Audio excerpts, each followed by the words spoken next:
நடைபெறவுள்ள சட்டமன்ற தேர்தலில் அதிமுக பாஜக இடையே கூட்டணி அமையுமா இல்லையா என்று பல்வேறு எதிர்பார்ப்புகள் இருந்த நிலையில் இறுதியாக பாஜக அதிமுக கூட்டணி என்று களம் காண்கின்றனர். இப்படி கூட்டணி அமைத்துள்ள இந்த இரு கட்சியினருக்குள் கருத்து மோதல்கள், கொள்கை முரண்பாடுகள் இருந்தாலும் அதிமுகவை பாஜகவிடம் அடமானம் வைத்து விட்டதாகவே குற்றச்சாட்டுகள் எழுந்துள்ளது. இதற்கிடையில் தற்போது இந்த தேர்தலில் போட்டியிடும் வேட்பாளர்கள் பின்னணி மிகவும் அதிர்ச்சி அளிக்கக்கூடியதாக உள்ளது. மூன் செய்திகள் நடத்திய புலனாய்வில் பெரும்பாலான வேட்பாளர்கள் மீது பல்வேறு குற்றச்சாட்டுகள், குறிப்பாக ஊழல் வழக்குகள் இருந்தாலும் அதிமுக கூட்டணியில் உள்ள 2 வேட்பாளர்கள் முக்கிய குற்றச்சாட்டுகளில் சிக்கியுள்ளனர். அது மட்டுமல்லாமல் இவர்கள் இந்த குற்றச்சாட்டுகளை தங்களது பிரமாண பத்திரத்தில் தெரிவிக்காமல் உள்ளதும் தற்போது நமது புலனாய்வில் தெரிய வந்துள்ளது. ஆபரேஷன் பால்கன் கிளா என்னும் பெயரில் கோப்ரா போஸ்ட் மற்றும் இந்தியா டுடே குழுமம் கடந்த 2013ஆம் ஆண்டு வெளியிட்ட புலனாய்வு செய்தியில் 11 நாடாளுமன்ற உறுப்பினர்கள் நாடாளுமன்றத்தில் கேள்வி கேட்க லஞ்சம் கேட்டதாக ஆதாரங்களை வெளியிட்டது.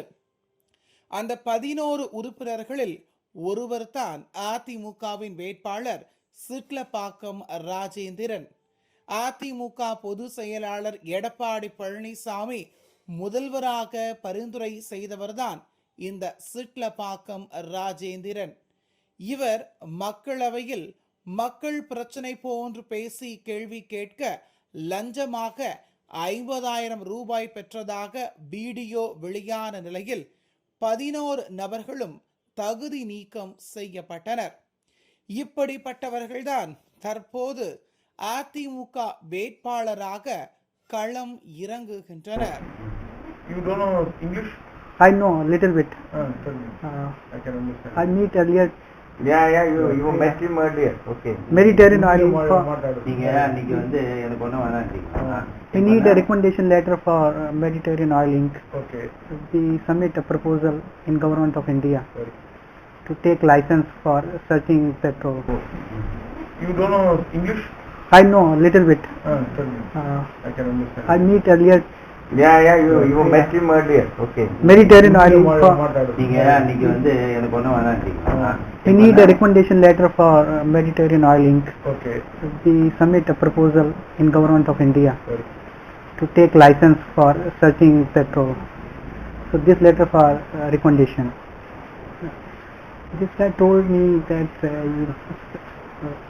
behalf of recommendation letter you need some money.